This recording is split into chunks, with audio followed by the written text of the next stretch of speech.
All right, this is Dr. Norbert coming to you live from a very chilly London, and I'm pleased to be here. I've been excited all week for this. This is the first week of Season 13 of the MCP TTS League. We've got Diomlord coming to us, who was the winner of Season 12. And he's in Italy, and he's going to be playing against Kollar. Kollar is one of the team members from the winning WTC team from just last year in October. So super excited for tonight. Can't wait to see this. I've been looking forward to it all week. But most importantly, I have with me again the steady co-host, the strategic master behind the show, the Huggy Bear. Hello, Huggy. Hello, Norbert. How are you today? Good. Stressed because I had to get some stuff done, and but I'm super pleased to be here finally. And so we can just get into some MCP. The boys are getting antsy, so let's take a look at their rosters, and then we can catch up with the audience, okay? All right. Cool. So on the red side, we have Diomlord. That's Lorenzo from Italy, and he is bringing Beta Ray Bill, Black Cat, Bob, Bullseye, Crossbones, Merciless Merc, so this is Crossbones 2, the new one. Old G, Winter Soldier, Spider Woman, Red Skull 2 with the grunts, Kingpin, and Deadpool. Wow, what a mix. What a mix. Yes, looks like a mix of Hydra and Criminal Syndicate, from what I can tell. Interesting that Diomlord has moved away from his Guardians that he was running for a real long time. So will be interesting to see what he's cooked up here. Yeah. So he real quick, could go multiple ways with this. Yeah, the crises are Riot Spark, Sword Base, Scoundrels, and then he's got Research Station, Struggle for the Cube, and Montesi Formula. Does that give you any more clues about which faction he's going to be playing? Or could go either way? Not really. Yeah. Scoundrels and Extremists would tell me Criminals, but Sword definitely wouldn't, at least not Kingpin. So he's probably got a plan, but it's probably more advanced than what can be seen at first glance. Yeah, he does have all according to plan, so he definitely wants to play Criminal Syndicate at least, but interesting about Hydra. Okay, let's take a look at what Kollar did. Now, have you been talking to Kollar about his roster? Do you know about this yet? I know about this. It is a fusion of Hellfire Club and X-Men. Ooh, okay. Let's take a look. So Kollar has the possibility to, you can run down the characters. Logan, Emma Frost, there's Hellfire Club, Black Cat, Beta Ray Bill, Beast, Rhino, Storm, Toad, Ultron 2, the new one with the grunts, and X-23. So yeah, he can go either way. Let's take a look at the crises real quick. It's Cubes, Scrolls, Paranoia, whatever, Scoundrels, Spider People, and Mutant Madmen.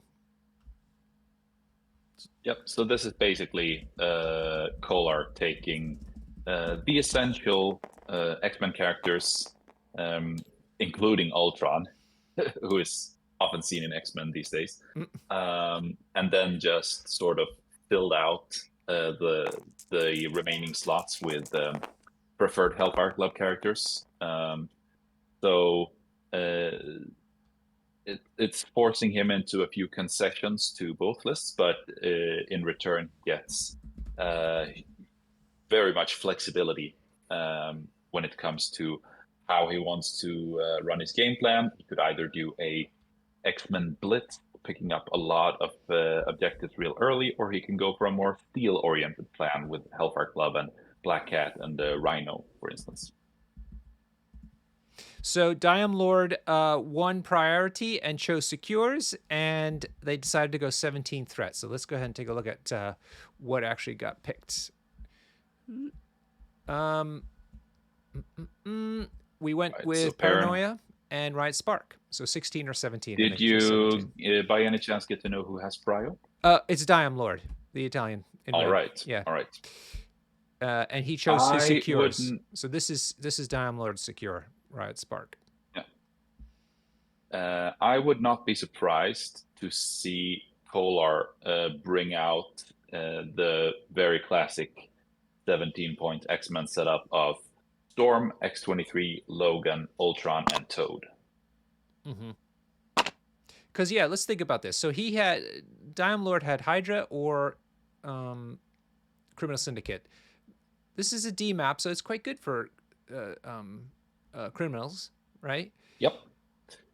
It forces more one-on-one duels on the table, and it also contains healing, which is good for criminals who just want to stay alive and stay on points. Yeah. And then how do you feel about criminals paranoia pummels? I think that's okay.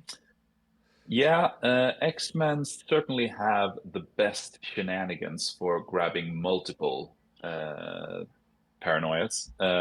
However, in criminals, both Rhino and Black Cat are affiliated. I can't remember if those were, at least Black Cat was in Diomlord's roster, I remember. And those are good steal options. Steals are great at Paranoia in particular because the scoring speed of this crisis is very high. You can easily score 3 points around, and you only need to steal 1 extract from your opponent to bring that up to 4, and your opponent will at max be scoring 2 from the extract then. So if you manage to have a very successful round, it can create a quite fast game that ends in by the end of round 3. Yeah. If either player ends up in a pickle, but most likely it's going to be a 4-round game before either player scores out. Would be my guess, and yeah, it'll be interesting to see what they bring out for their teams. Paranoia is certainly a one of X-Men's favorite extracts, I say. Yeah. So if you look at it, there's 4 extracts, but you get the bonus points. So that's 5 points on the table, plus 4 secures. It's 9 points that people are playing for. So 3 times 9 is 18. Correct. 18 points, so presumably you're not going to get always a perfect score each time. So yeah, 3 or 4 rounds, probably 4. Yeah, I mean, each player scoring 5. A result of 5-5 is not unlikely round 1, depending on what mid grabs the players bring and stuff like that, and what the terrain looks like in relation to the tokens. But I mean, that means it could be a 10-10 after round 2, and then it only takes for one player to get a key days to take that 1 extra point to go to 16 already in round 3. So we need to be keeping an eye on scoring here because things can go fast with this particular crisis combination. Okay. The map today is from Mike East, one of the UK's finest tournament organizers. He's up in the York area, and he's got his construction site. We've seen the construction site here before. It's a really nice map, straightforward, but a very classic layout. What do we have here? So the extremist consoles are the secure here at the top and the bottom, and then left and right. And if you're within 2 of them, the heal. And isn't that right? Is that the heal? Yeah, you can heal either yourself or somebody within 2 of the secure point. And then the paranoia pummels are right down the middle. You have 2 very close to each other in the center of the board, and then you have 2 flanking. The big thing about these is if you don't have a friend within 2 of you, when you pick it up, you take a point of damage. On the other hand, at the cleanup phase, if you're within 2 of a friend and holding one of them, you get 1 bonus point. Right. The size 4 building can potentially create some deployment issues for Diomlord here.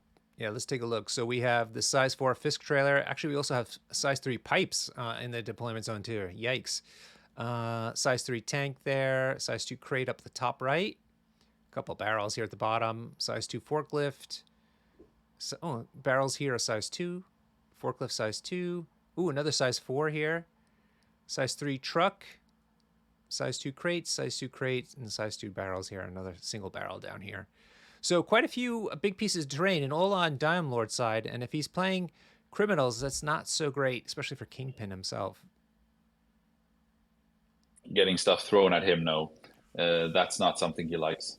Nope. And also, if Kollar brings out Ultron here, Mm-hmm. then he has his encephalo beam, Yes. or whatever it's called. Yes, that can make Kingpin really sad and move him away every round, so he has to spend actions walking back to where he was. Yeah. Um. Cool. So I am super thirsty, and I know you are too. So let me go first, so I can get this open. I bought for myself to celebrate the start of the season a new whiskey, um, Ooh, Huggy Bear. Yes, which one? Tell this me. is called Glenfarclas. Glenfarclas. It's a Highland whiskey, supposed to be very smooth, single malt, 12 years old, from the Highlands, and they were established in 1836. Apparently, one of the few still independent brewers or distillers. Hmm. And so I'll have Fantastic. Sounds like it's right up my alley. to. Yeah.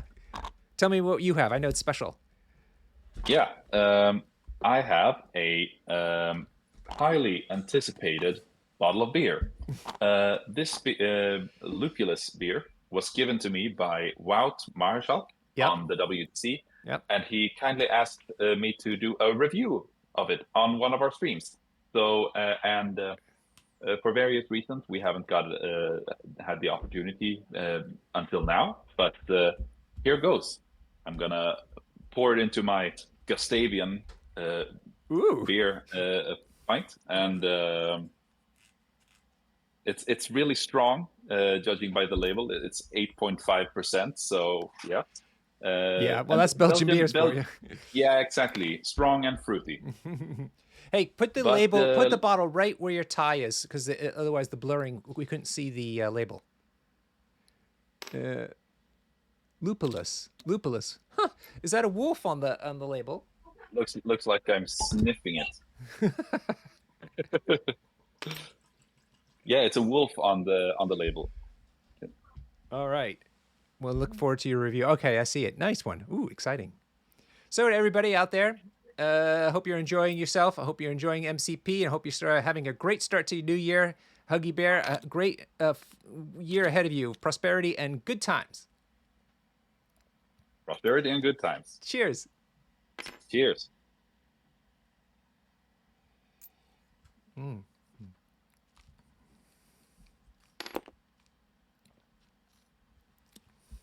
Slight bitterness, Okay. but certainly a lot of fruit. Is it a cherry beer? No, I don't think so. Hmm. You're just saying the Yeah, it's in Belgium, so yeah. it's But it Greek would to me. taste like fruit. You're just saying that you're getting fruit notes from the yeast, probably.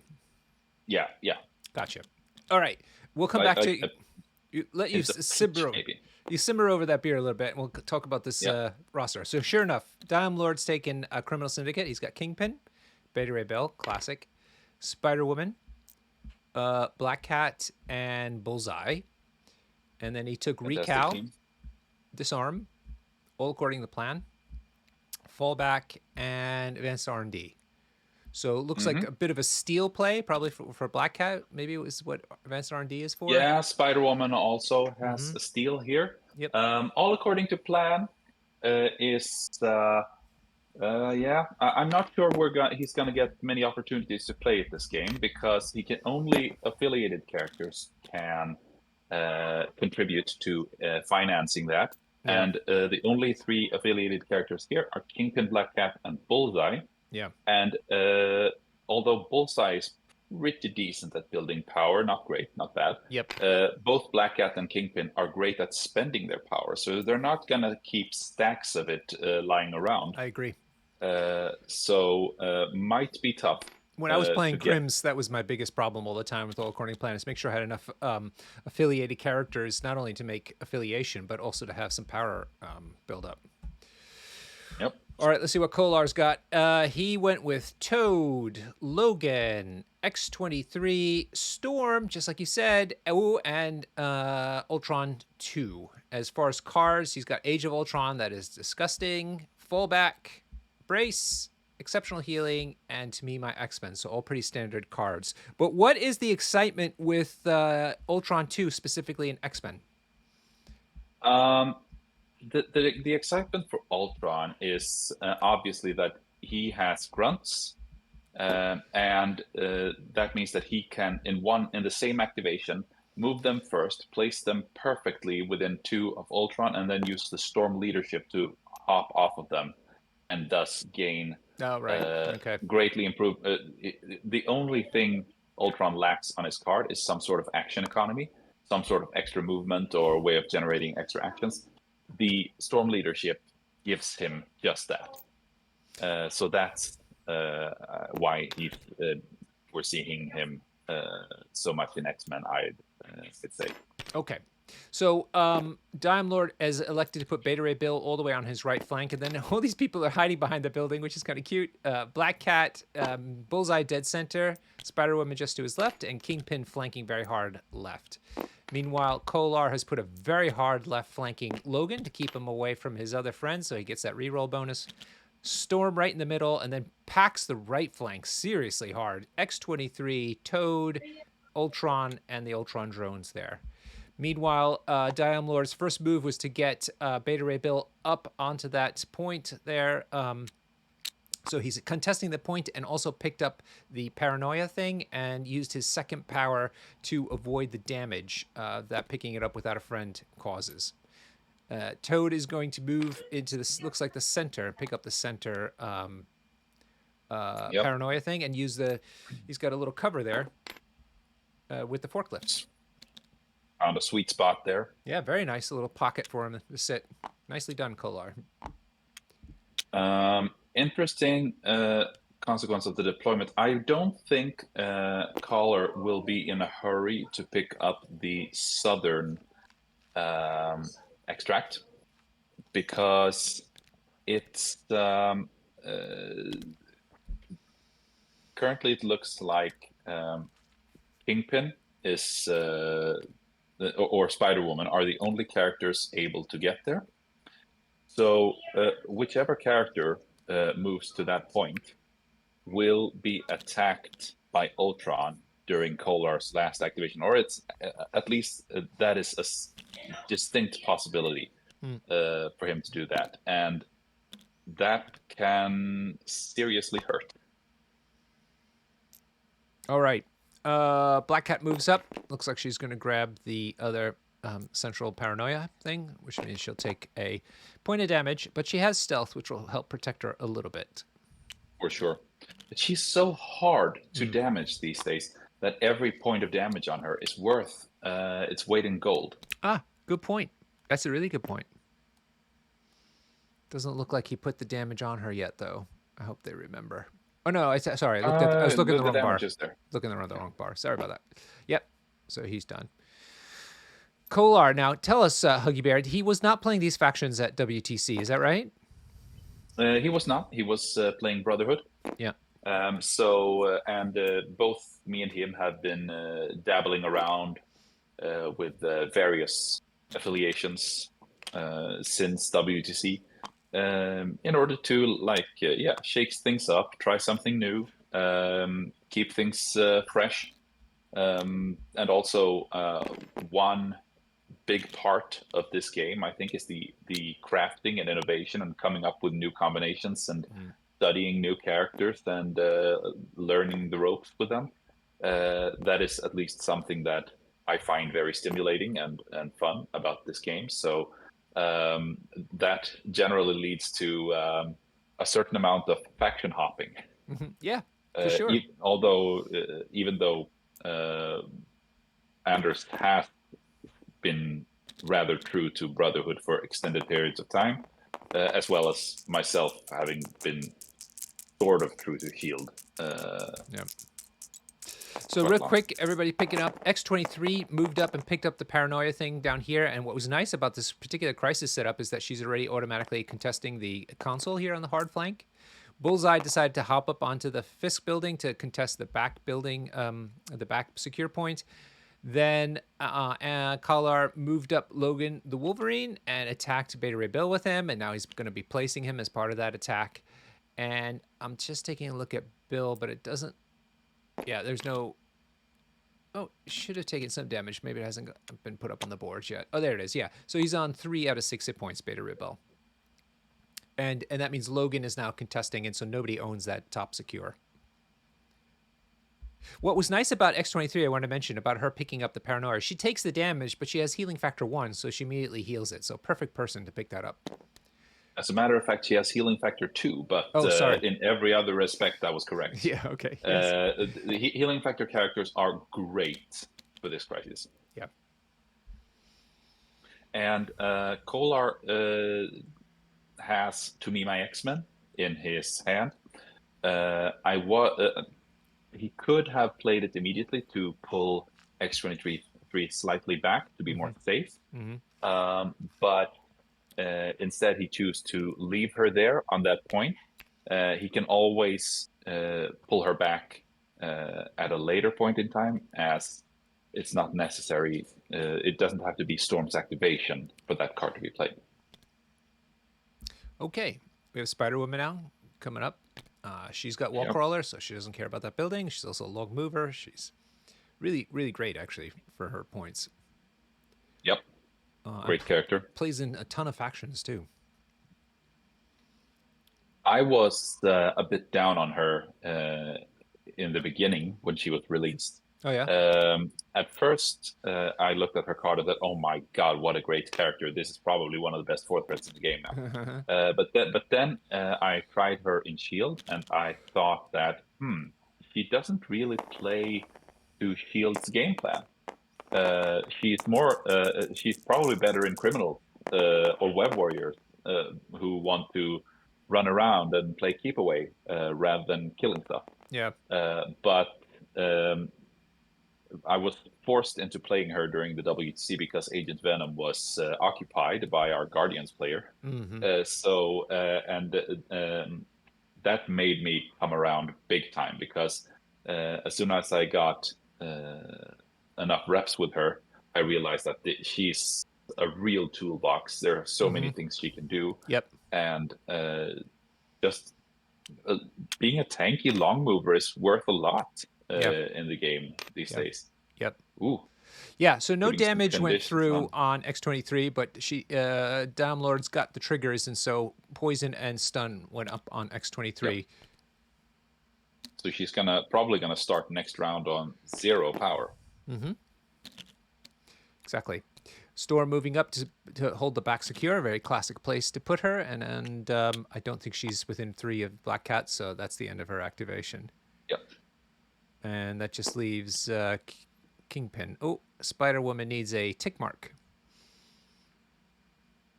Hopefully one of our friendly accusers can jump in there and help those guys out, make sure it doesn't mess up the mod. This is it's an interesting match. It's a real clash of 2 titans. Yep. Already in the first round. How do you figure? Why these guys are titans? Oh, I see. Sorry, you meant first round of the league. I thought you meant first round of this game. not first round of the game. First round of the league. Yeah. Diomlord as the reigning TTS champion, and Kollar as one of the reigning WTC champions. Yeah. So really, really massive. Really exciting for us to get this league started off with. When we saw this match come up on the Longshanks, we both decided that we definitely wanted to see this happen, and so we were able to rearrange our schedules. And it was a little crazy for me today, anyway. But we wanted to bring this to the people, the MCP community. All right, so Kingpin has exposed himself now, so he's gonna get. Well, what happened first is the drones moved for their first action within 2 of Ultron, and that's to set up the Storm Hop. And then they happen to be within range for their second action to actually shoot Kingpin, which they do. They did two hits into 1 save so far. The crit blows up into another save, so nothing there. But then Ultron spends the 1 and gets to hop. Yep, that was just the appetizer. Yeah. Here comes the main course. Hey, it's Mario from Austria in the chat. Look at all these lovely people in the chat. Hi, Big Blake, my friend from Texas, and Coddle from Ireland. Hey, buddy. Lucas, the mighty podcast streamer from Canada. PHP Chrono, our #1 fan. Darren from Wargaming Dad. I missed all you guys. Joe Mangi's here. Whew, so fun to see everybody again. It's been a long hiatus as far as I'm concerned. Ooh, that's Ultron doing 4 hits into no saves and throws a poison up on Kingpin to boot. Kim Yep. must have And paid to bleed. reduce one, so he only takes 3 points of damage. For sure. Oh, yeah, poison and bleed. Yep. So he's gonna take a second shot. Maybe Kollar has slightly mispositioned Ultron because it looks tough for him to throw something at Kingpin as of now. Right. But he can just bow him out of there with his encephalo beam. Oh God. Yeah, he's been a bit of a menace when I've played against him now because he just does all the things. Yep. And But as sort of expected, I do believe that we will be seeing a 5-5 score. Oh, okay, yeah, sure. Yeah, it's just a matter of how After round beaten one. up Kingpin is going to be. I hope everybody's enjoying the Echo series on Disney Plus because it factors back. I haven't seen it yet, but I've heard it's more in the spirit of the old Netflix Marvel shows, and it's street level fighting with Kingpin, with that character. Who's the actor who plays him? So good. Vincent D'Onofrio. Yes, thank you. He is. I mean, I've watched the first episode only. Okay. I need to catch up on that. But I just love Vincent D'Onofrio and his interpretation of Kingpin. It is so good. Yeah. I think the Daredevil series had its ups and downs, but he was always on top. Yeah. Always consistent. You really learn to fear the Kingpin Yeah. in that show. And if they can bring back at least 50% of that, then it's already a good show. Yeah. Yeah. And I watched the prior show with Echo in it when she was introduced, and I just loved her character, and I love the actress who plays her. So I'm letting a bunch of episodes store up before I start watching it, but just mentioning it because Kingpin is here. And I have to tell you, I watched over the break. I watched season 3 of the Daredevil series, and it was unreal. Season 2, I was okay with. But season 3 blew my mind again. I was like, man, this is so good. Once again, as I always say, the villain makes the movie or series. And season 2 didn't have a compelling villain. I believe he was fighting the Hand. Yeah, that's right. There was a little bit of Elektra in there, but she was sort of an uneasy ally. Yeah. So I mean, Wilson Fisk is in season 1 and season 3. He shows up a little bit in season 2, I think, but not in a prominent role. Right. So there you have it. Add Kingpin. Yeah. And it's good. All right. Actually, it's only 5-4. I think it's because Diomlord didn't manage to set up somebody within 2 of another somebody holding an extract isn't within 2 of a friend, and so he doesn't get the bonus point. That's right. Good catch. I should have thought of that. Yep. So Kollar taking a commanding lead because he's put quite a bit of damage into some tough characters already and is an up 1 point. Yep. Looking good for Kollar so far. Oh, apparently all of Echo is up at once. I didn't expect that. Thank you, Shin48K. The trend on Disney has been to release them once a week, so I expected it to be the same. But hey, great. Right. I have been watching most of the What If episodes, though, and I really like those. I almost think that they should start doing all of the MCU movies that way. That kind of they would be rid of so many problems. You mean you like the animation style? Yeah, the animation style. I see. Okay. Yeah, I'm kind of not watching it because of that. I mean, I would definitely want to see a full-length movie in that animation style. All right. Okay, Diomlord's opened up round 2 by having Beta Ray Bill attacking Logan. Oof. Managed to do 4 out of 6 hit points, which is not easy against Logan. And let's see if he throws something at him. Probably one of these things. Size 3, size 4. But there is brace. Yeah, it's unclear if he is close enough to throw one of the big terrain pieces, or if he has to. Oh, he's actually throwing Logan himself. Ah, okay, off the point. Yep. Denying him, possibly. Yeah, he's taking care to deny him 1 attack, unless someone moves up and allows Logan to jump with the Storm Leadership. Just want to explain to Shanity. Shanity's making a good point for Diomlord. He got the back point secure, that is, and he's got 2 paranoias. I didn't get the bonus, but he shouldn't have gotten a 4th point because Beta Ray Bill and Logan were neutralizing the top secure. Yes, but the leadership of Kingpin is that. Oh, he's worth 2. He's worth 2, of yeah. course. Yes, that's what it is, Shanity. He's worth 2. Yeah. That's funny. Okay. All right, I'll take a look at the what ifs then. I'll download them. I have some trips coming up, so I'll download those to have along with me. They're fun, entertaining. 30 minutes long, approximately.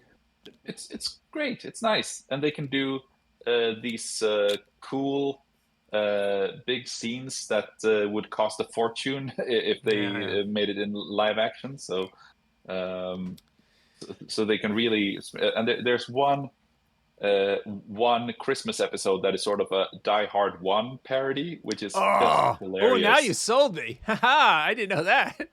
Starring Happy Hogan.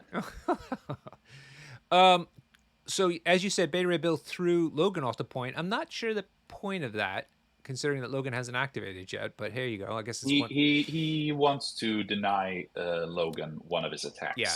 Okay. And Toad decided then to move on to the back point to hold it. Remember, he's holding one of the extracts, so he's just going to hide there and get the bonus point off of Storm's position. And I actually think that was a pretty good move by Beta Ray Bill, because Beta Ray Bill has 4 health left. Yeah. And Logan is quite unlikely to one-shot him with 1 attack. Yeah. And even if he can spend 3 to get his throw after the attack, Bill has aggressive and can move back onto the point and score it because of Kingpin's leadership. So I actually think he has the top objective from our point of view quite under control, unless Logan gets a lucky spike, which he does get on occasion because of his double rerolls. But at least Diomlord has given himself a good chance of maintaining control of that objective. All right, Diomlord is actually taking some time to decide who he's activating next. It's his activation, but hasn't moved anything yet. How is that beer then? Give us the full rundown while we're waiting. It's really really good actually. Like I said, I like the bitterness of it. It's slightly more bitter than other Belgian beers that I've had. Yeah. And can I say it's very brightly colored, and my favorite Belgian beer is Quack. Quack, okay. Which has a bit of darker tone to it. Yes. So yeah, I'd say this is somewhat a lighter version of Quack. Got it. All right, good. So a thumbs up. Thank you, Wout, for the nice beer. Yes, thank you. Thanks a lot. It was very good.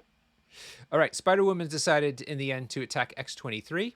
And did nice. Wow, 3 out of 5 hit points already put into X-23 on the first attack.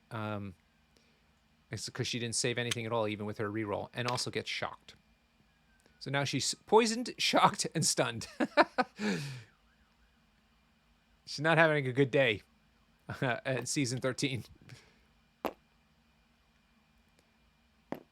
Diomlord taking a look Being at... shocked is not great for X-23, and she should get out of there to protect that. No, looks like Spider-Woman's going to try to finish her off.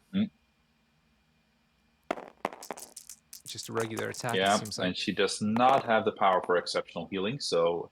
Oof. Because of the stun. Oh, yeah, she's down. She's down. She's down. She's down.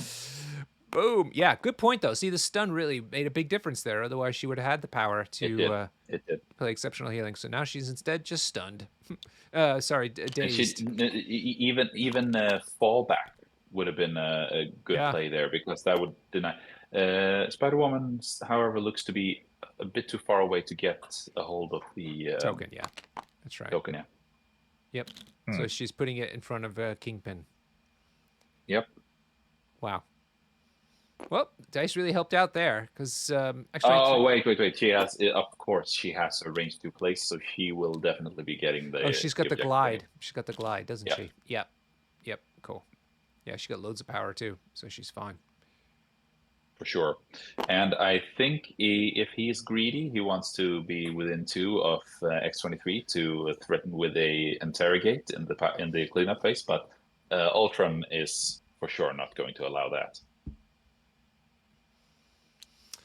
King Marcus is saying that X-23 has too much power. I don't think so. She started with 1. Oh no, she should have had 0, right, from poison, unless she carried 1 over from last turn. But then she got attacked twice and took damage twice, so she gets 1 point of power for each of those 2 attacks. But I don't know what she started the round with. So you should have started the round with 0. It's true, right? Because he probably forgot the poison, because she picked up the extract, didn't she? So she should have been on 0 power at the end of round 1, and then not gotten anything round 2 because of the poison. So yeah, she's up 1 by incorrectly.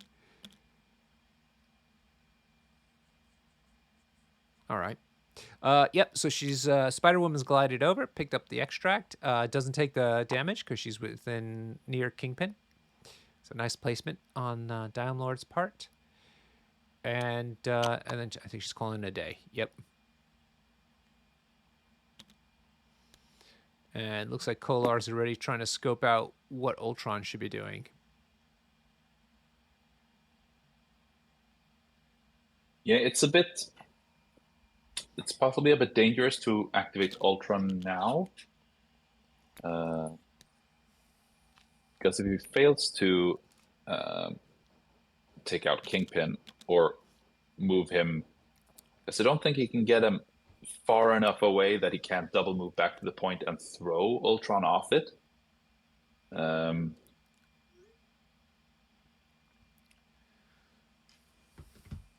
also Kingpin is holding an extract, yeah. Kingpin is, yep. Oh, Spider-Woman passed it over to Kingpin with the leadership. Yeah. I missed that. I was just about to mention it, which is kind of fun. You don't see that terribly often, but there you go. So yeah, the part that people forget about the leadership is on top of being counting as double on secures, you can pay 2, I think it is, and pass the token to a friend within 3. And that's why I think Kollar was trying to measure out how to get a hold to Kingpin. Yep.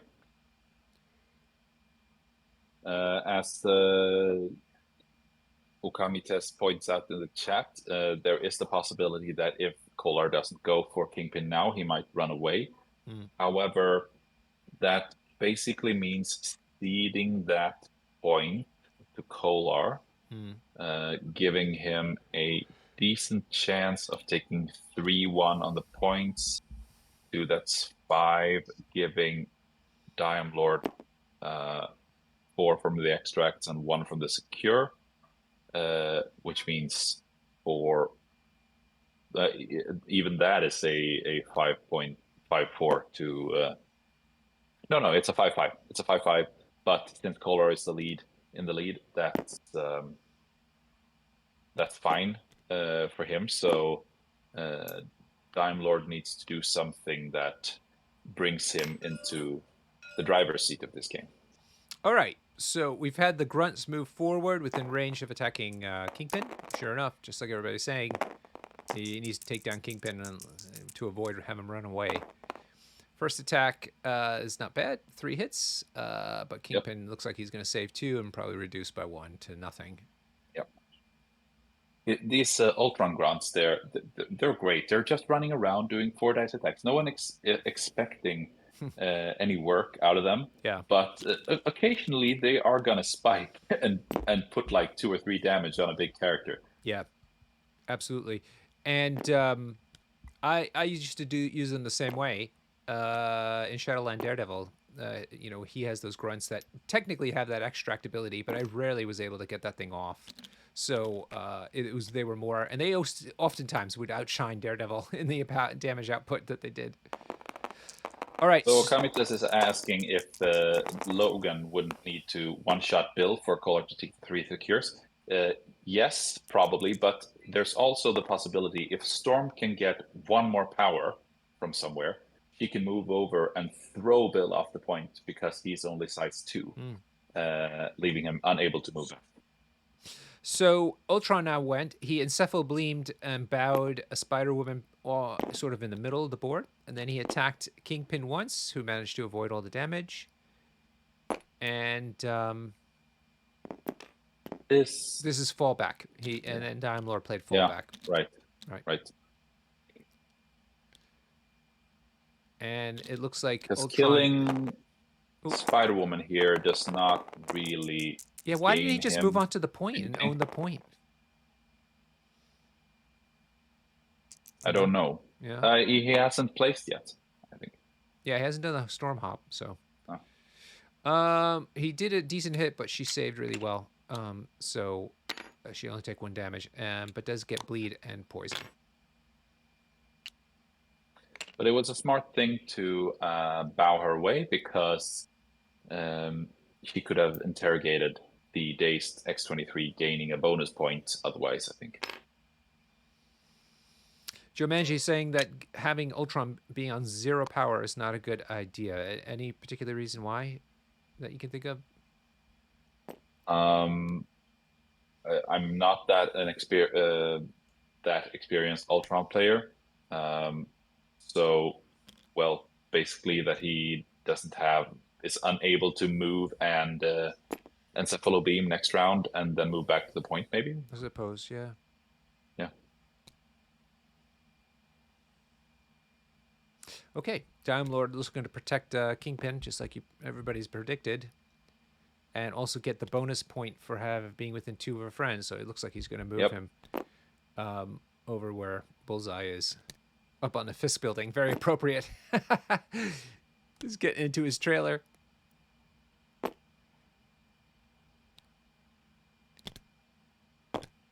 Yeah, just move it up there. So this whiskey I have to say, is not my favorite.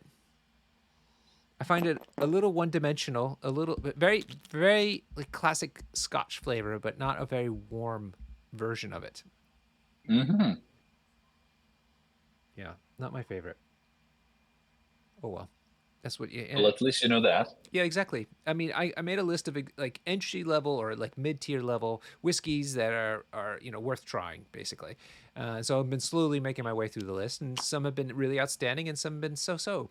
But this is life. You go through life experimenting. If you just do I'm not a person who just like buys like gets something that I like and then just buy that over and over and over again for the rest of my life. It just doesn't work for me that way. Ooh.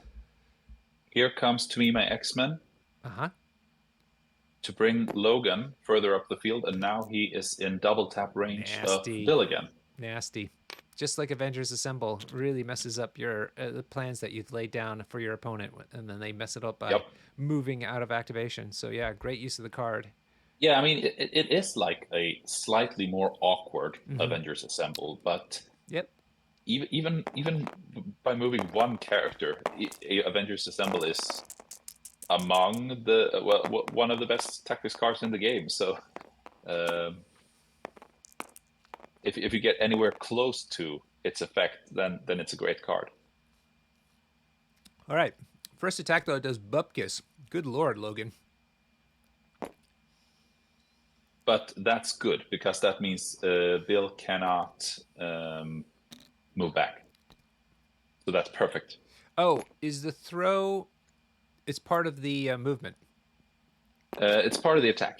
Sorry, part of the attack. Yeah. He spent 3 to use the superpower. What I do isn't very nice, which means that after he's done an attack, he gets to throw the target character short if it's size 3 or Wow, less. this is And perfect. Beta Ray Bill has aggressive, which means that if he takes damage, then he. Ooh, what are you doing, Logan? I think maybe he's going with the black maybe cat. he's maybe he's just happy Yeah. to move another character on top to that point later. Don't know. Black Cat can just move to the point anyway and Yeah. have Beam. a 2-1 situation. He's, Yeah. Joe suggesting the beam might be in order here.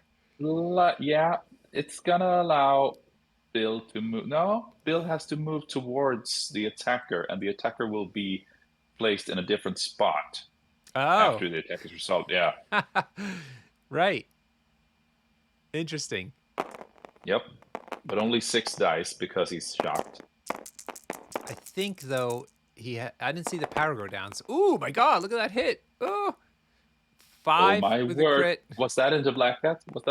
I think so. Although I see 4 dice being thrown for defense. That Yeah, is. it was probably Bill then. It was Yeah, Bill. it's Bill. So Yeah, he's Bill. paying for the spender now. I guess he forgot to do it earlier.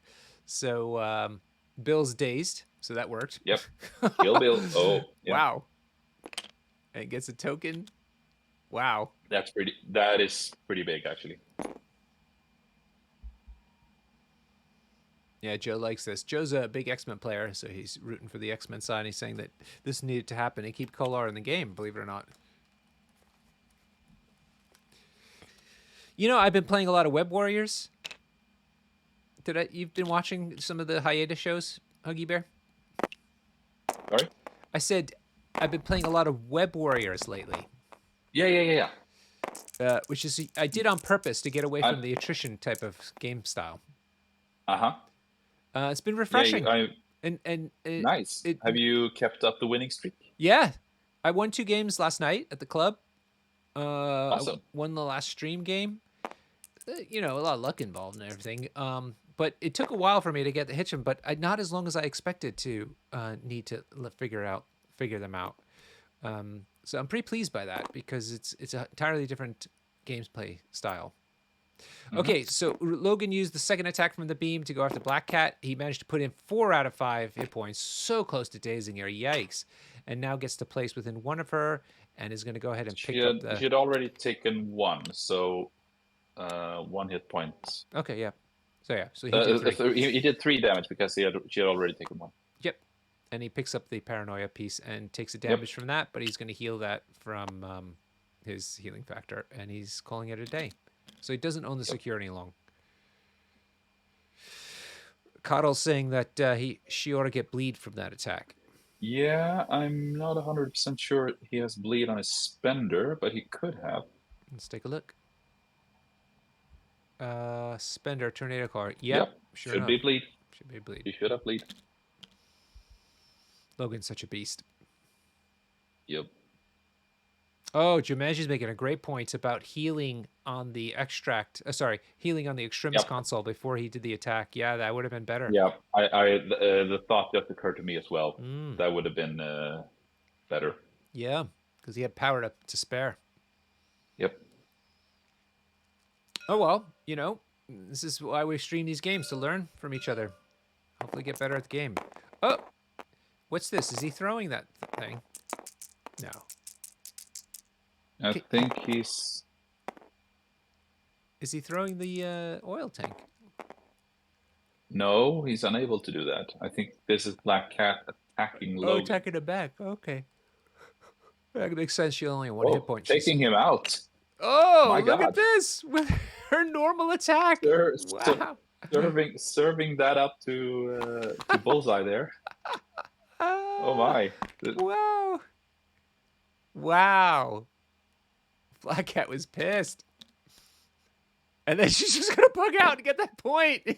Yep. Oh. Well, look, Diomlord is notorious about his dice. I got diced really hard at the WTC by him. Everybody in Italy just rolls their eyes when they hear about him and his dice. And here we are yet again. Wow. That's big for Diomlord. Kollar's under pressure. What's it like when Kollar's under pressure? What's his personality? Like what happens? He is not a player that tilts easily, but he when he's tired, Mm-hmm. he tends to forget about uh, stuff and get a little bit sloppy. Right. Um, I wonder what kind with of day he had today. with grabbing his own advantages. Yeah, a rough day at work Could have thrown him could off. be behind forgetting a bleed on Black Cat, for instance, Yep.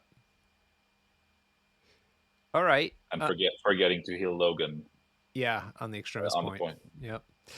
Yeah, it would have been important, although Black Cat could have healed herself on that point, and so the bleed wouldn't have taken her out necessarily, but Yep. nonetheless, it's not the case right now. So, and then is she going to grappling hook herself even further away? Yeah, sure enough. To try to protect herself, she's going to go within one of the far side of that point and try to get as far away from everybody. Remember, she has got stealth, so that being far away from people is really, really helpful. Yep. Yeah. So Kollar only has Storm now. Yeah.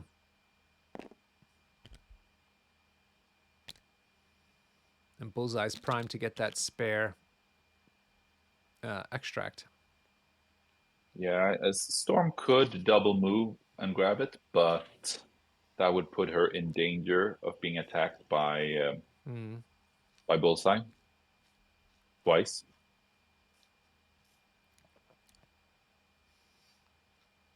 Perhaps he could place himself in a way that he ends up out of 2 from Bullseye, so he at least gets a defensive reroll on the first attack. But it's pretty dangerous putting Storm out there. On the other hand, he's gonna. It's a 1-point swing, Yeah. 2-point swing basically. Yeah. Exactly. If he just allows Bullseye to pick that up and retreat to a safe position. Yeah, interesting about what she's going to do here, because I think Kollar is desperate to get the bonus VP, and so he has to stay within 2 of Toad to get that to happen. If she had 1 more power, Mm-hmm. then maybe she could have moved close to Logan, used 1 power to X-Men jump off of him, because I don't think he jumped with Ultron earlier, or did he? Uh, Did he walk or did he jump? I think he walked, but I'm not sure. I think so, because the second attack, no, he attacked Kingpin and then attacked Spider-Woman. All right. Yeah. Cool. Okay, so he's used the hop. So if he had the hop still to go, he could have moved close to Logan, spent 1, jump off of Logan, hopefully end up within 1 of the point, the paranoia extract, token, and yeah. then have 1 move to get away from there. For instance, behind the tank, and thus not being able to be attacked by Bullseye. Okay.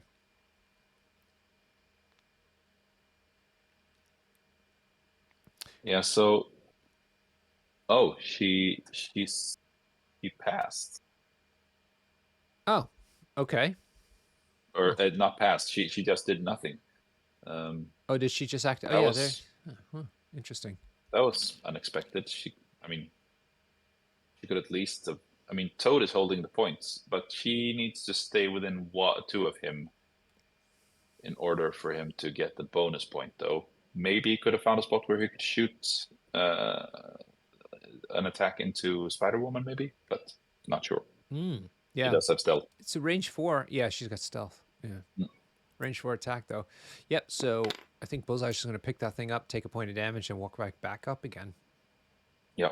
At least that's... Not sure if Kingpin is within 2 of the objective, but if he is, he could possibly be healed by Bullseye. I'm not sure what Diomlord's measuring here. He wants to pick up the Also, extract when he is within 2 of a friend, because that means he yeah. doesn't take the damage. Okay. Yeah, he's trying to maximize all this.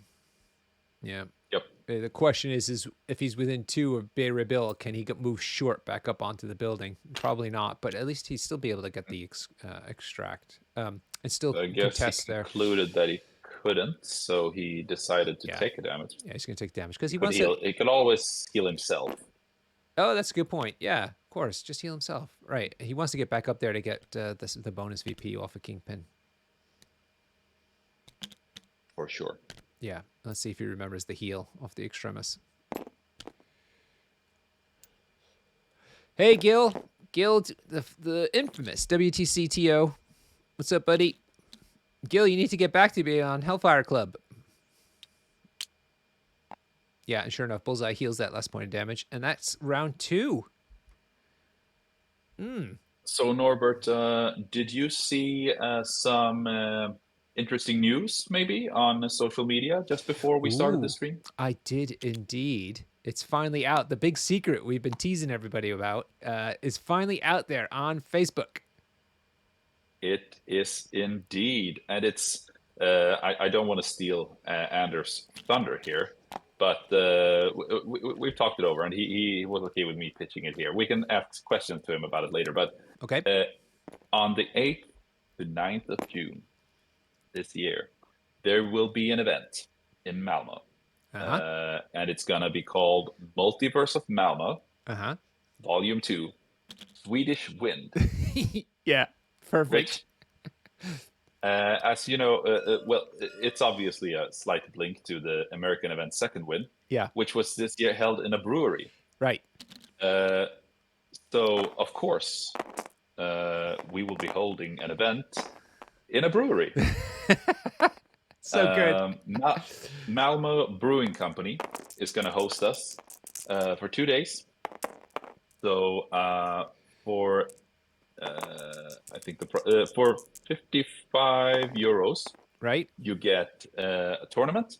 Yep. You get lunch for 2 days. Yep. And lots of prize support.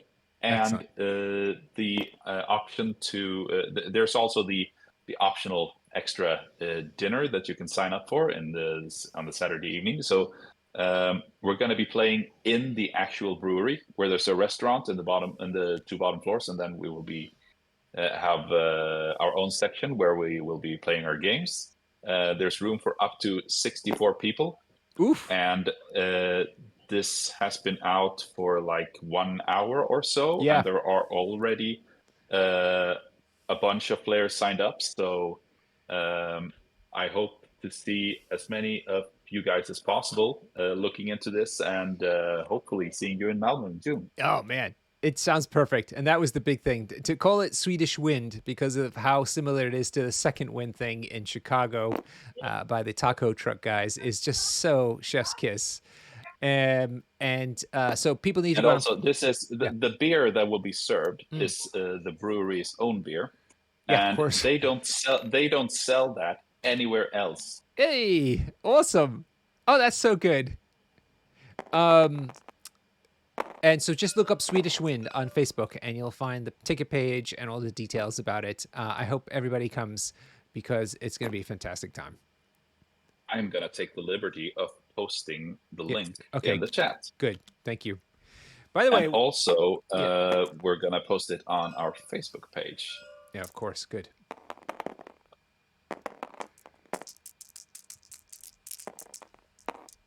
Okay, so what catching people up? I think Ultron went ahead. X-23 went ahead and attacked Spider-Woman. She then used her move to go as part of the spender to go further forward and attacked Spider-Woman a second time. Spider-Woman, though, managed to tank quite a bit of it, and so she's only on 3 out of 6 hit points by the time X-23 got done.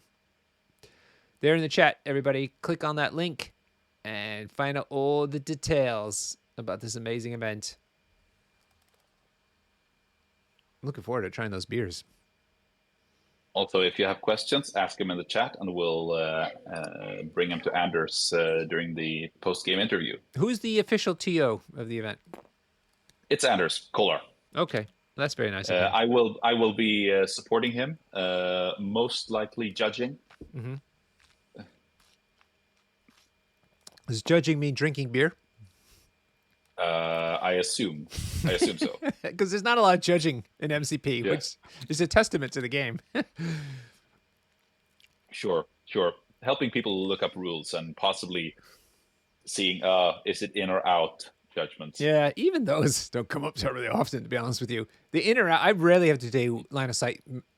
I can, People are very gracious. yeah. The timing of rule interactions sometimes is what I get called over first. Yeah. Yeah, Swedish Wind. I love that name so much. Belgian Masters, I've been banging on about middle of February. And Huggy Bear, I don't know if you caught my video, but we put up a video because the guys designed a special miniature that they're giving away to everybody. Yeah, I saw that. Oh, good, you saw it. The French fries or Belgian fries? Yeah, Belgian fry guy.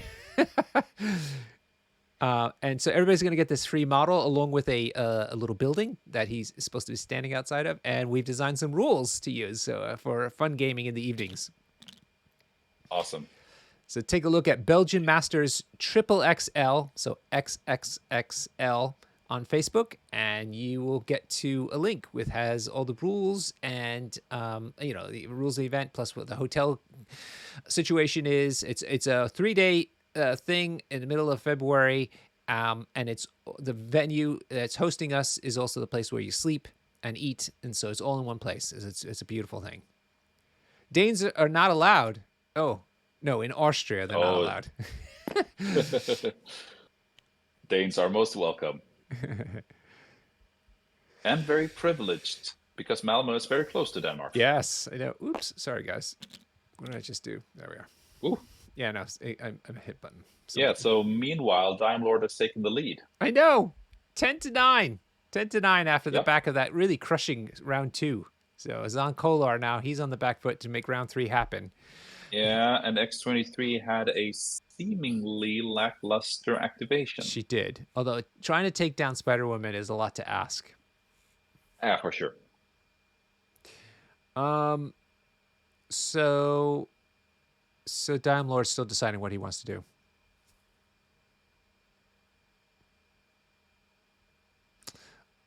So yeah, those are the big events right now. February is Belgian Masters. June will be Swedish Wind. I should say you guys have some London-based tournament in March, right? We have the first weekend of February. It's already sold out. We got 48 players coming in for a 2.5-day event. First time that we've done something that long in London. I'm so excited about it because it got filled up really quickly. We have like a bracketed system that we put together. On the 29th of January, we'll be doing the lottery to see what bracket people fall into to get started. So that'll be exciting. So I'm super stoked for that happening in London, but it's already sold out, as I said. And in the middle of March, yes, we're having a WTC style team tournament. There's room for one team left in the middle of March in London. So if anybody's listening to this and wants to bring 5 guys over, we would definitely love to have you. Awesome. I was looking into the March tournament at first, and I was thinking, maybe I could go to this. I have to ask my wife. Oh, crap, there, it's sold out. Oh, yeah, the February one. Yeah. Yeah. Yeah, I'm sorry. It was unbelievable to us. It sold out in 12 hours. In fact, we squeezed more seats in when we realized the demand was there. It was crazy. We can't fit any more in, unfortunately.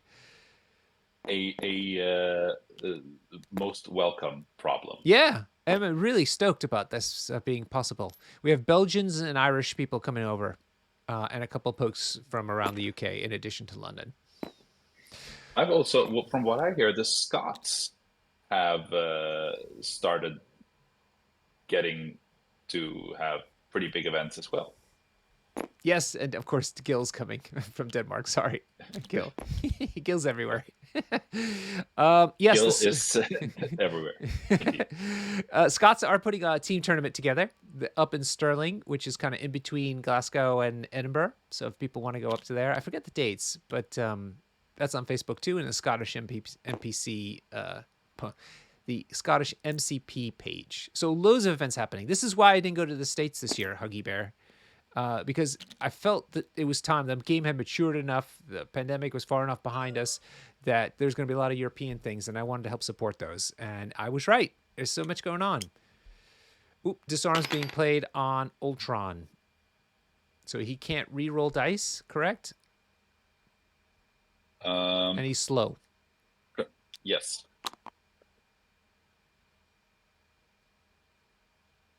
Why is he disarming him? No, it's not that he can't reload dice. He gets 2 attack dice less every time he's attacking. Okay. So it's disarm. instead of, I'm thinking of Mark for Death. Sorry. Yeah, no.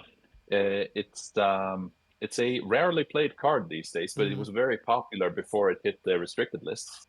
Yep. But I think it's positioned for a comeback, given how it can mess with things like Cosmic Ghost Rider, possibly, and here Ultron. Because Ultron now has turned from a 6 dice attacker to a 4 dice attacker, which is not too impressive. So it's interesting. Beta Ray Bill decided to just use his actions to move over and help contribute to that disarm play, and that's it. That's all he did. Yep. Yeah, I mean, the criminals at this point, all they have to do is stay alive. They need to grab a lead early and then stay alive.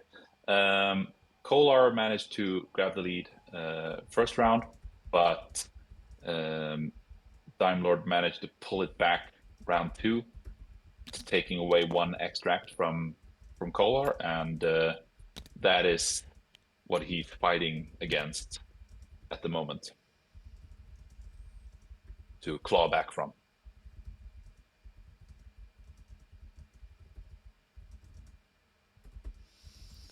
All right. Looks like he's considering Storm activation. Maybe she can do the 3 damage needed to Spider-Woman. Take her out. Yeah. Is that important, though? I guess it stops her from doing actions, but not really as far as points are concerned. No, not really. I mean, she can always, if one of Kollar's characters would be dazed, she could interrogate them. But the interesting characters to try and slay here is, of course, Black Cat and Bill. No, not Bill. Black Cat, Bullseye, and Kingpin, because they are the ones holding the fast scoring extracts. Okay. Yeah. Interesting. Kollar taking his time here.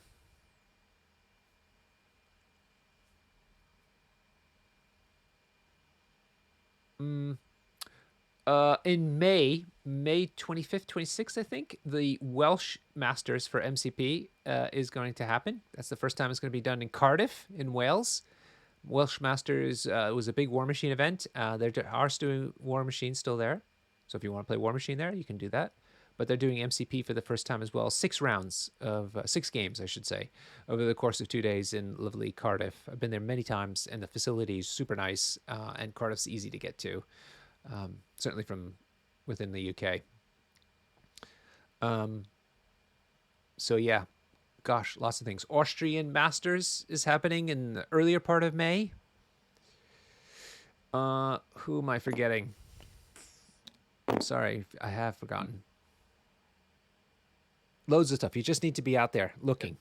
Oh, I think at the end, it hasn't been announced yet, but the end of June will be a 2-day event in Abbeville, France again, at that lovely facility I went to, Maxi Reeves. Ooh. What's up? Yeah, Pat talked about that on his podcast, and that sounded like a lovely tournament. Oh, it was so nice. It was so nice. And the people were super nice. And we had to learn a little bit of French to help facilitate the gaming, which was always kind of fun. Kollar thinking through all the... Oh, look at this. So he decided to move Storm within 3 of Spider-Woman to defeat the stealth parameter. I expect... Going for Spider-Woman here. In fact, that might have been a Storm hop. I don't think so. He put out the medium. Oh, did he? Okay. Move. All right, so he's attacking Spider-Woman. Oof. Wait. All right, two hits. Saves haven't come yet. Saves roll into, yeah, plenty of saves. No damage. Oof. That's it for Storm. Super sad Storm.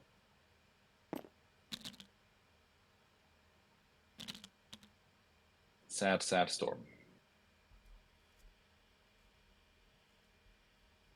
Gil, Yeah, which this events are you is going to, Gil? Type in the chat all the events that you've got planned for, because I can't keep up with you. Sorry, Huggy Bear. Logan is still holding a lot of power, so he could He could hop. he could hop off of Storm later, get one attack without rerolls into, for instance, Bullseye, place within one of him, and then do a beam on Bullseye and Kingpin, and just hope to spike the world.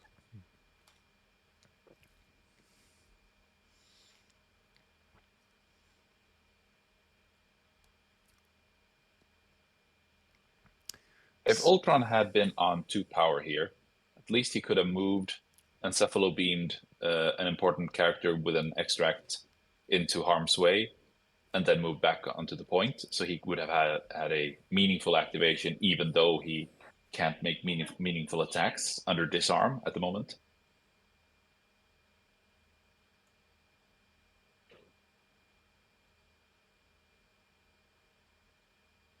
Oh, okay. Look at this. So Gil's saying he's going to a Swedish event. Must be like a one-day tournament, I guess, in Malmo. Yeah, we got a one-day tournament in Lund actually, on the Oh, in 3rd Lund. of February. Okay. And we will be doing multiple one-day events up until the multiverse one. Nice one. Yeah. So then Mutant Weekender, that's the one in London. UK Nations, that's a team event happening up in Stockport. Yes, I'm going to that as well, which is exciting. Looking at going to the Welsh Masters, all the Danish ones, and then Belgian Masters, of course, and Swedish Wind. Peter from up north is saying they hope to run another York Weekender again this year. I do too, my friend, but it doesn't look good. I haven't heard anything from those guys. Right. I would have loved to go to one of those. Yeah, it's a real pity. But they sell out. I know. Like instantly. I know. It's because it's in the north, and all the UK guys they don't like to travel. Want to have that experience that we've been talking about of having a multiple day event in the same venue. It's and so because they don't like to travel, this is their chance to do it because they can just drive over to York. But the owner, the management of the hotel got greedy, didn't want our money anymore. They thought they can get more from other people. Right. Which is a shame. Sad. It's really a shame. Loyal customers for years. Doesn't matter.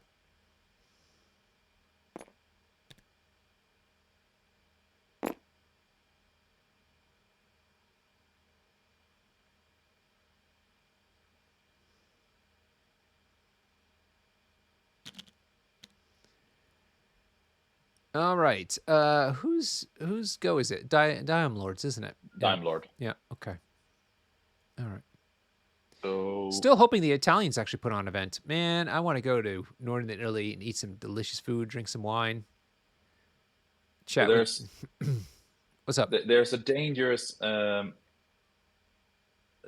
long as Toad remains where he is, Spider-Woman can always move over to him and use the spender to make him drop his token.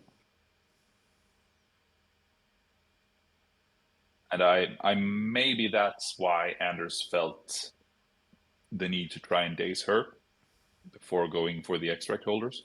Mm-hmm. Yeah. Yeah. Interesting. He's looking at Logan now. Yeah, Diomlord is really trying to decide how to avoid getting killed here. He's still got all according to plan and recal online.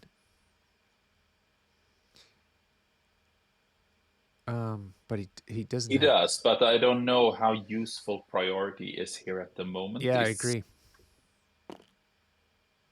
It could be right before the last round in order to run away with an exposed character. Yep. But Yeah, if Black Cat, Bullseye, and Kingpin spends 1 power in between them from this point on, then they can afford it next round. And here we have Black Cat staggering Logan. Yeah, doing a caps call Bad troublemaker. news.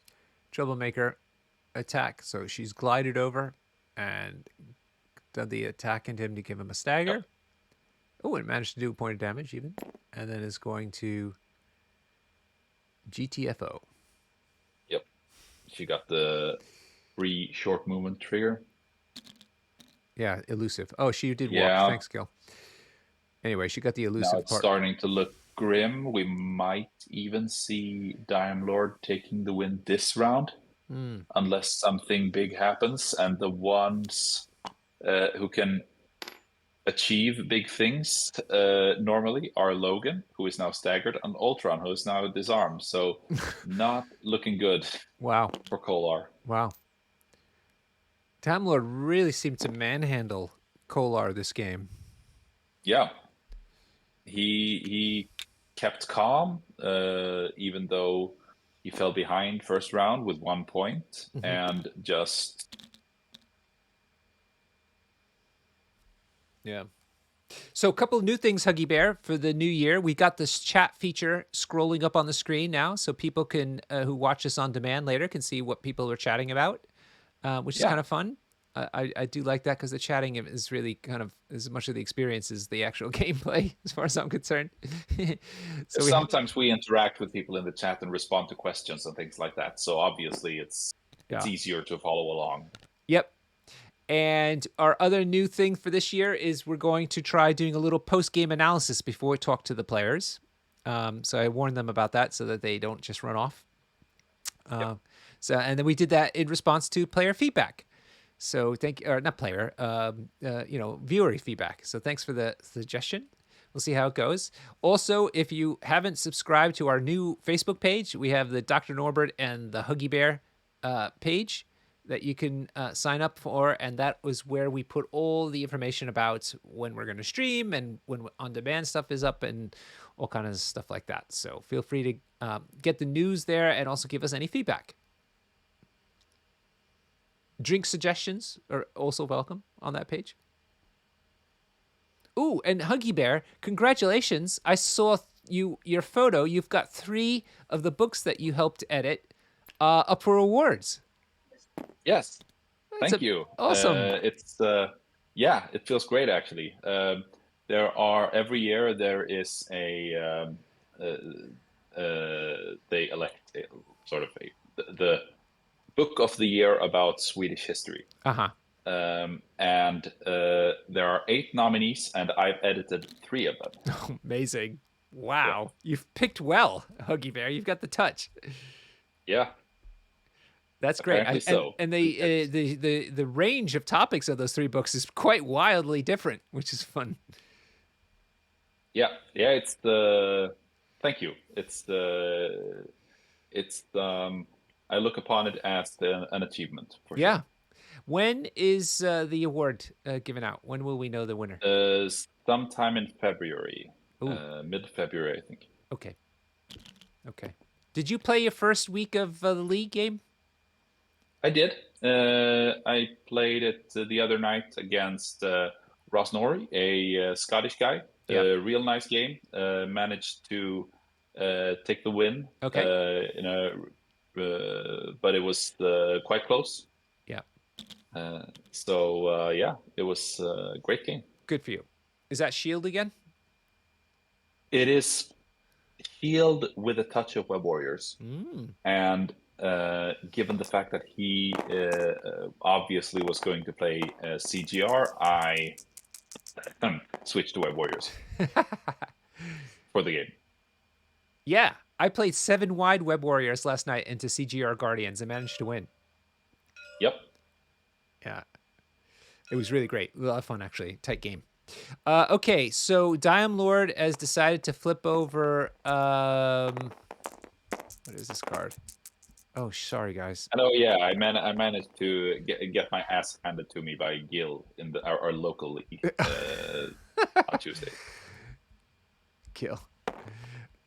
So Kollar, Diomlord decided he didn't like that role and played Recalibration Matrix instead. And I think that helped because it looks like Kollar rolled into just one hit after that. Yeah. Yikes. So let's see what's happened here. So it looks like the drones are now going after Spider Woman, trying to take her down. Yeah, but she will be counting blanks here. Yep. Yep. And she rolls. Ooh, only one hit. Sorry, one save. So I think one goes through. What's SCON? SCON League. What's SCON mean? Skåne is the region where London is. It's the southernmost region of Sweden. Right. We have a local league with players that live in Skåne. Sure. All right, Ultron is going to go into Spider-Woman again. I don't think she gets the blanks any longer, so she's rolled, but she's already rolled two saves. Oof, Kollar's dice are not helping. Of course, he's rolling only a few because of the disarm. Two is it's the expected roll. It was a great block. Yeah. By Diomlord. And now he's encephalo beamed her so that she cannot reach Toad with a move and then do a builder on him. Oh, I see. Interesting. Okay. Yeah, so Ultron's done. Holding the point, though. He's got that one secure. He can, however, double move to the point and get it by force of Kingpin's leadership later.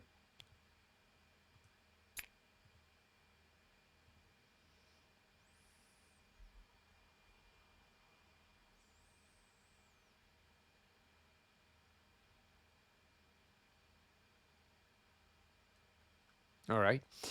Let's see. What's left now for Diomlord? He's got Kingpin, Spider-Woman. Spider-Woman is healthy, so she just needs to walk onto that point, and he owns it. Yeah, Kollar's in bad shape here. He was doing really well. I mean, it seems fine, but oof. Diom just kind of manhandled the situation. I'm no expert on X-Men, but from what I understand, they kind of need to get a really good start because over the course of the game, they get more and more trouble keeping up. So they're the strongest in the first two rounds, but then they start losing steam.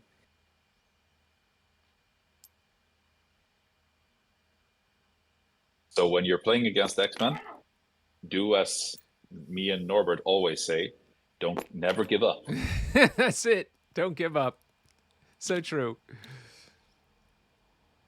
Stuff just goes wild. All right. So she's moved forward and healed herself, basically, on that Extremis console. And that's the end of her activation. That leaves Toad and Logan next. Toad at the point back there, and Logan here in the middle. Kind of a storm. I don't know.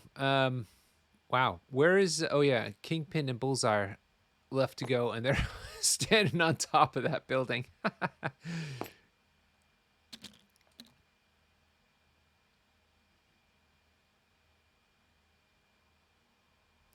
Yeah, my second game last night was Web Warriors into Criminal Syndicate, actually, Kingpin. And it took me a little bit to get my head around again. I hadn't played against Crims in a while, to get around the two counts as two on a point thing, and I was screwing that up quite a bit. But then towards the middle of the game, I started getting enough power, and I just started throwing people off of points and stuff. So it didn't matter if they counted more than once.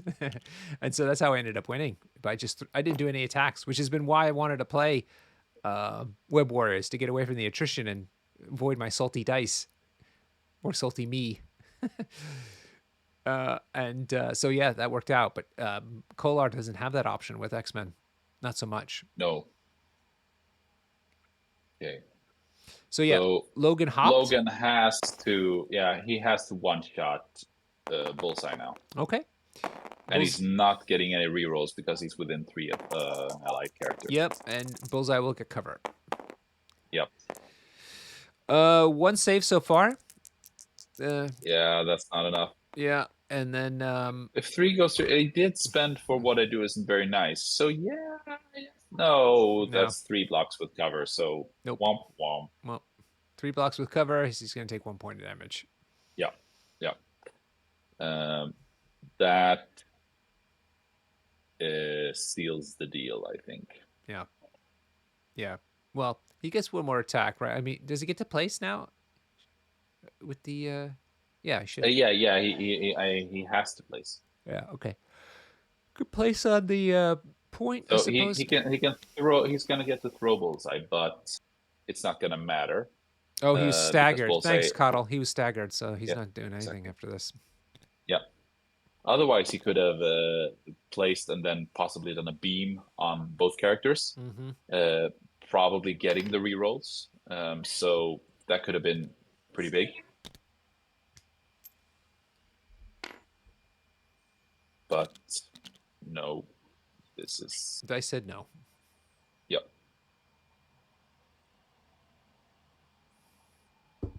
LVO is happening this weekend, Las Vegas Open. So we'll see a lot of American players gathered in one place playing the MCP. Now I expect Kingpin to just move to the back point, saving Bullseye's activation for last, so that he can double move to Toad's activation, scoring that as well. So by the looks of it, Diomlord is going to be taking all of the secure points. Wow. And 4 points from the extract. So he's going to go to 18th. Whereas Kollar is probably looking at 1 point. So 18-10 looks like it's going to be the end result here. Wow. Round 3 game. Wow. But he's rolling dice, so maybe he's doing something else. That was something into... he is Bullseye is attacking Logan. Yeah, strange. Okay. Yeah, he doesn't need 18 points. 17 is enough. Yeah, but why bother with this? Like, why is he even bothering to do this? They're entertaining us. We want to see violence. Violence and blood. Yeah, Bullseye's doing the dirty. Are you not entertained?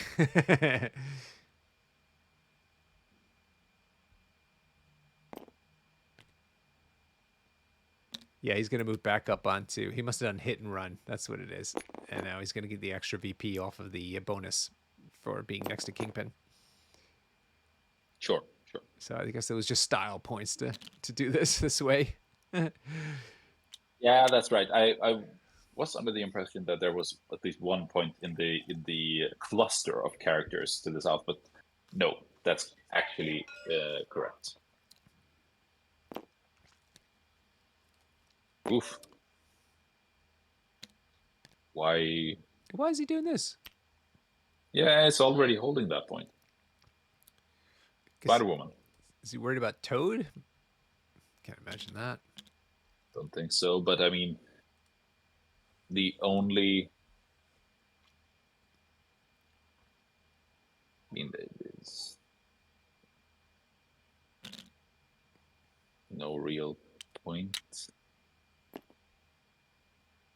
Yeah, Toad just... activated, calling the game. Yeah, sure. Yeah. There we are. Yep. So he's gonna throw Logan off the point. Or attack him.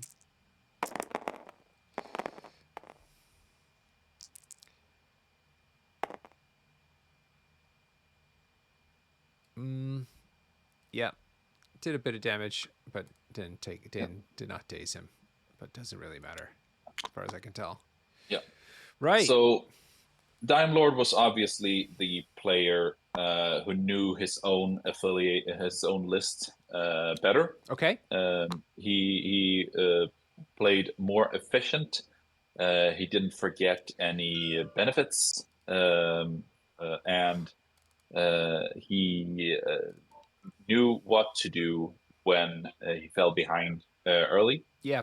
And has done a great job in not exposing key characters holding extracts.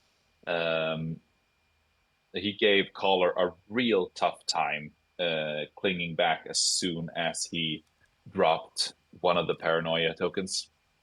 So, I mean, if we imagine this game would have gone on for another round, I think Kollar would have been able to have a big turn with a non-staggered Logan and a non-disarmed Ultron. Mm-hmm. So yeah, I'm pondering whether if it would have made a difference if Kollar had used To Me My X-Men to move X-23 slightly further back. Yeah, but then she wouldn't be holding the point. Would that matter? He wouldn't, but Ultron would anyway, because he popped up and displaced Kingpin. Well, he wasn't. Maybe he would have had to spend a move action then. That's true. Yeah. But I think the point you're trying to make is that X-Men like to take a lead in the extracts early on and then kind of Yeah. play keep away with that, and also then do a bit of attrition damage on whoever's not, holding an extract, or Yep. with people who are not holding an extract. And Kollar wasn't able to do that here. It seemed like the few times he was able to trying to dish out some damage onto Diomlord's extract holders, it just didn't work out. Yeah. And he might have been caught off guard a bit by Diomlord's fallback play on Kingpin. Yep. Because he could have prevented that, I think, by encephalo beaming him closer before he would have been able to play fallback. Yeah. Maybe he didn't have the power for it. I can't remember. Yeah. But that was a key move that freed up Kingpin from the brawl on the southern side to let him escape with the extract, and then Diomlord was just in the driver's seat when it came to the keep away game and scored it out.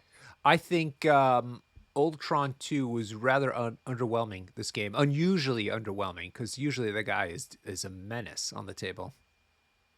Yeah, he had one good turn. Then he had one lackluster turn where fallback and bad dice held him back, and then he was disarmed for one turn, which doesn't add up to a lot, obviously. Yeah. Okay. Any other reactions to the match? Not really. It was pretty straightforward. As we talked about in the beginning of the game, this was going to be a 3 or 4 round affair. It turned out to be 3 rounds because Diomlord managed to get that important explosive extract steal. The path with the leadership where Spider-Woman. Yes, that was super nice. Extract, yeah, that was key. Yeah, really key. All right. So, let's jump into their channel then. And if people have questions, put them in the chat. But yes, I'll see you over there, Huggy Bear. All right. Let's move over into their voice stream and say hello to the gents. I'm going to open this up. Where are you boys? There we are.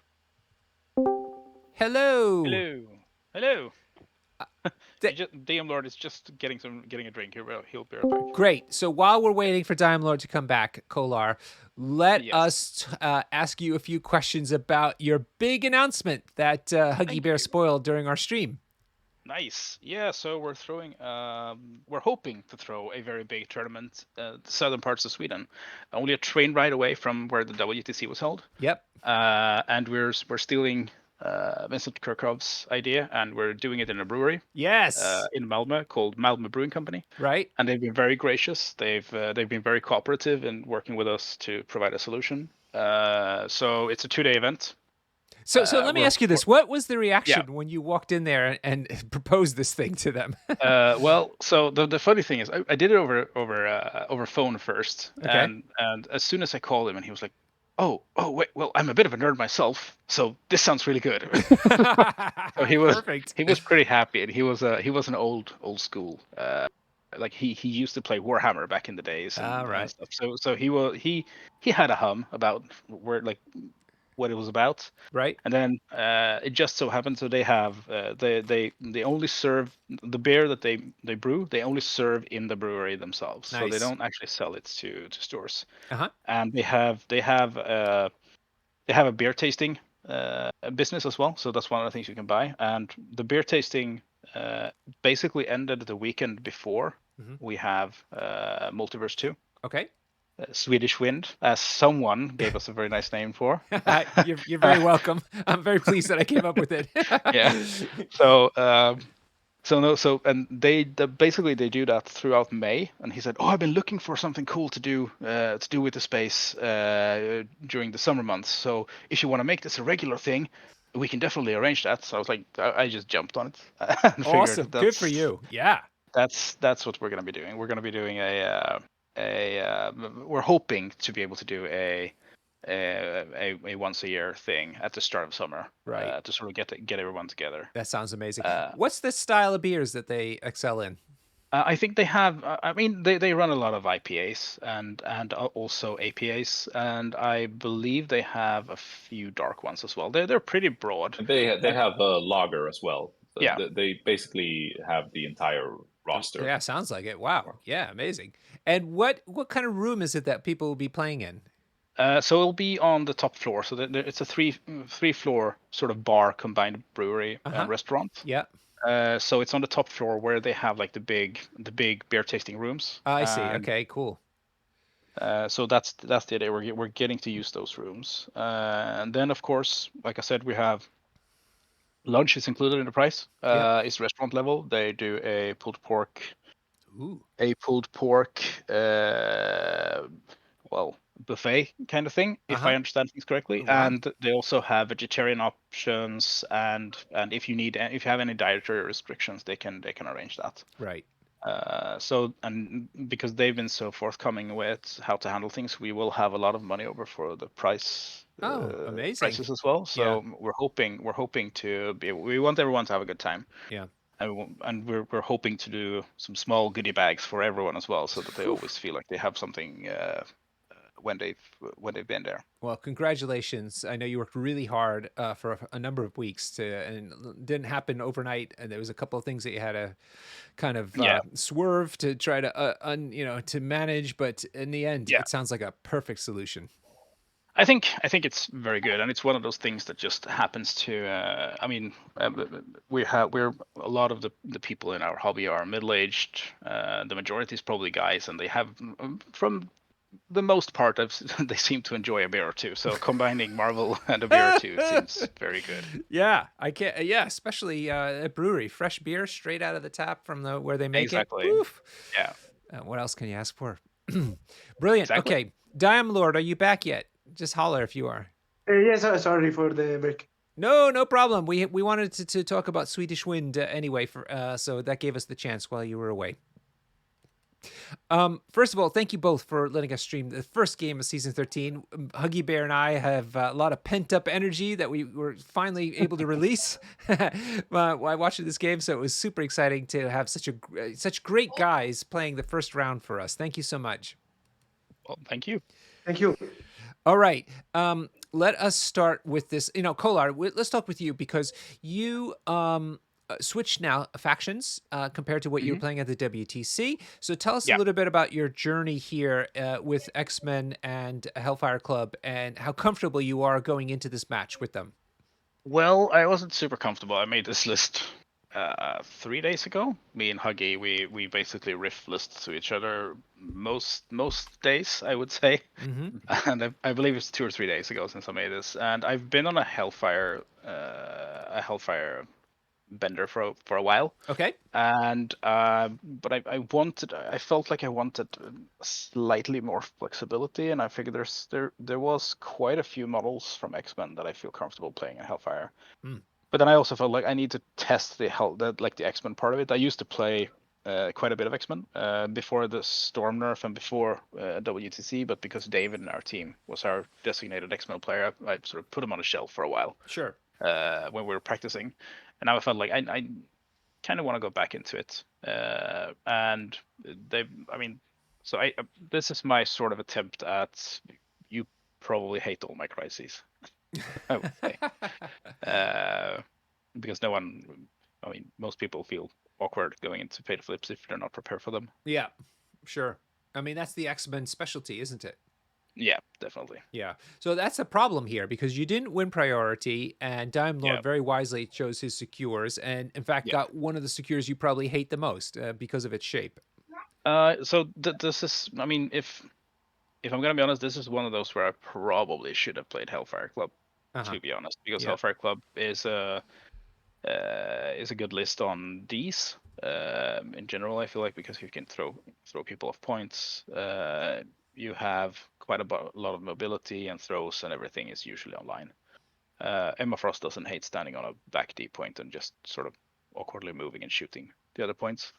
So potentially that's what I should have been playing, but I felt like I wanted. Were you seduced by the prospect of building this very strong X-Men team on 17? Slightly. I've played this team twice now at 17, and I've played against this team in the lunch meet tournaments. Okay. And I kind of wanted to play it a bit for myself as well. But I think I probably should have brought in some more displacements because I was facing Kingpin. Right. Because So that's the problem, isn't it? We were saying how your X-Men list likes to go up on extracts and then play keep away for this game, but you don't have a lot of control, and that's a much easier way to deal with criminals than trying to attrition them away. That's true. I did feel, because I went up 5-4. Mm-hmm. Yep. At round 1, I felt like if I can just not die horrendously here, and daze 1 or 2 characters, so that I can sort of keep the advantage going. Yep. I would be fine. But then I think X23 days top of 2. Yeah. And then Ultron didn't really come to play when I activated him. Yep. And that meant I was down sort of 2 activations. I did have a pretty decent activation with Logan on this side, but then him being one shot by Bullseye, I believe it was. It was Cat. It was Cat's builder. was pretty rough. Yeah. That was. Diomlord's dice are legendary. I don't know if that is fine, but I don't like blaming dice. I like playing better. You can though. All the Italians literally blame Lorenzo's dice no matter what happens because they're just obnoxious. That's fair. No, I think he played a great game. He played a good. I feel like Kingpin is such a strong affiliation that it's on the onus is on the other player to either have good dice or not fuck up. Yeah. Sorry, not screw up. And that's probably. And I either screwed up or I didn't have good enough dice. And that's the real question. I'm not quite sure what went wrong for you here. I think. Is it just that you chose poorly in terms of affiliations? You think ultimately that it's just X-Men just were going to be uphill against this? I don't think X-Men in general was going to be uphill. I think I probably activated Logan too late, allowing him to get staggered by Cat, because I did have a sort of a bump and then attack. A double attack into Kingpin and Bullseye. I wouldn't get rerolls on the first one, but I would place in and get rerolls on the second attack. If I hadn't done that, and that was probably a big thing. Now in the later rounds, in the early rounds, maybe I probably should have waited with activating X23, who I activated at the start of round 3, I believe. Yeah, and then she didn't perform. The way she could have done, and I probably should have just stayed back and done another spender into Spider-Woman, because it is rough attacking into that martial artist. But it was at that point I was in the mode like I know this is probably a poor roll, but if the dice show up, I will be in such a much better spot than I was before. Yeah. So it was one of those it was a calculated risk that didn't pan out. Right. I would say. Okay. Huggy Bear, any other questions for Anders? Yes, I was thinking of your round one extract grabs. Yep. You decided to set up X23 in a way that he was not really able to do a mid grab and retreat, which meant that she could. Okay. She could in the middle, but I opted against it because I didn't see his offensive potential to be strong enough to take someone out at the top of one, which meant I didn't have a problem with just double walking her and taking that one. Right. So because you could have. I'm not saying it was the correct decision at the time, but you obviously had the option to play Tomime X-Men to bring her back slightly. Round one to have her a bit safer going into round two. Yeah. What was your reasoning in? I mean, I'm doing that more scripted X-Men play, so to speak. Probably just the fact that I didn't feel like Spider-Woman did get to do one attack on her, and I didn't feel like the chance of rolling in several wilds was annoying enough, or the one shots, because I did have the double rerolls on that attack, and I just completely blanked out. So I took 2 damage and I think stun and poison, which then of course mucks with her power generation. I think if I dodge one of those conditions, I only take stun. That's a lot better, because that still means I have a decent chance of like exceptionaling if I need to, or fallbacking, or doing other things to secure my extract if they get it. So my reasoning was, I don't believe burning to me is gonna give me because Kingpin is generally not a team that is out to attack too much, and they don't bring characters that are super strong at attacking. So I felt like having to me to fix a displace later on, which I did with Logan, was more valuable, especially since I could put Toad here and be in cover with the rerolls and take the middle paranoia. Were you surprised by Diomlord's fallback play on Kingpin? No, not at all. I knew if I the thing is the fallback play was amazing because like I knew. Yeah, it sort of swung the whole game actually. Yeah, and the thing is, I only needed 1 damage to go through to mitigate it, because I had set up. I had a jump set up that I could have done if I needed to sort of chase him, but then I didn't. Because I believe he was standing there, and then I had my Ultron over here. Yeah. And then he went backwards. I only needed to do 1 damage to be able to follow him, and I had it set up so I could jump off X23, right, and be in range of the second attack. Yeah. But because I did no damage, that was off the. So I needed to do 1 damage and I didn't, and that's sort of that's what I meant. Ultron didn't come to play with his dice, so to speak. Right. All right, great. Thank you, Kollar. Thanks. So let's switch over to Diomlord. Diomlord, congratulations on your win. Thank you. And tell us, first of all, why you've decided to walk away from CGR Guardians, which you've been almost famous for so far, and moved into, what was it, Crims and Hydra? Okay, no, the idea was to try to win a season. Uh-huh. And then so then I can change roster. Oh, okay. I always wanted to try Kingpin because it's one of my favorite. No, maybe it's my best favorite character. Oh, okay. Like the criminal boss, like in the Marvel universe. Yep. And also seeing the game, I also like a lot his playstyle, and that is a lot different from what I play usually. Yep. No, and also I wanted to learn, let's say, another part of the game, another style of play. So it was something that was completely different from what you were playing before. You were ready for a fresh start, and so this is why you put together this list. Yeah, and the list is we have like how I can say a creator of list, also of the Italian team, Yep. Bamboots. So I asked him that I told him that I love Kingpin. I want to try a list with Kingpin, Yeah. and he's like our inventor, always working with ideas, new things to try. So he told me you can try this list. He give me some indications on the tactics and everything, Uh-huh. and then I'm trying the list. Okay. How long have you been practicing with it?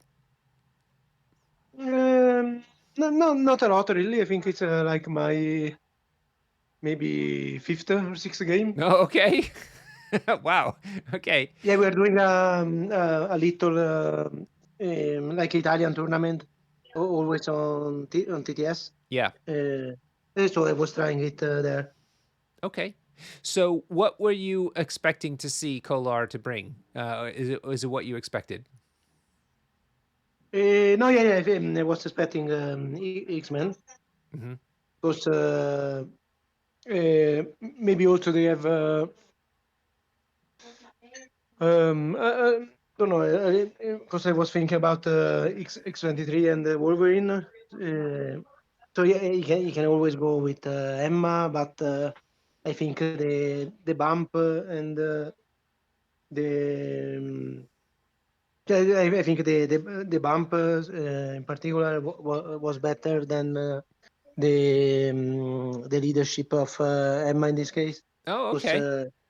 yeah, I think I usually don't have so much damage, so maybe the other leadership is much defensive. Yeah. So I don't think he needs that against Syndicate.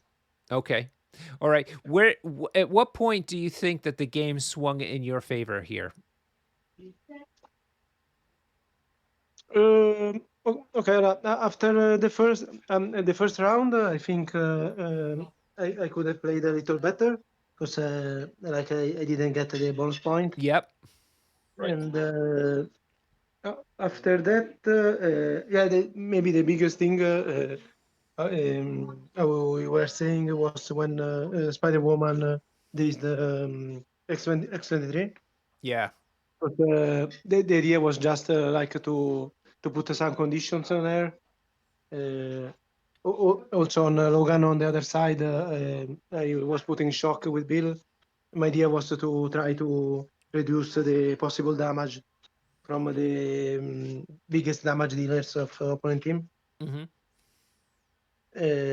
But then when I see that like with the first attack I made the 3 damage, I think, then I thought, okay, I can try to there, so I get another token, and Yeah.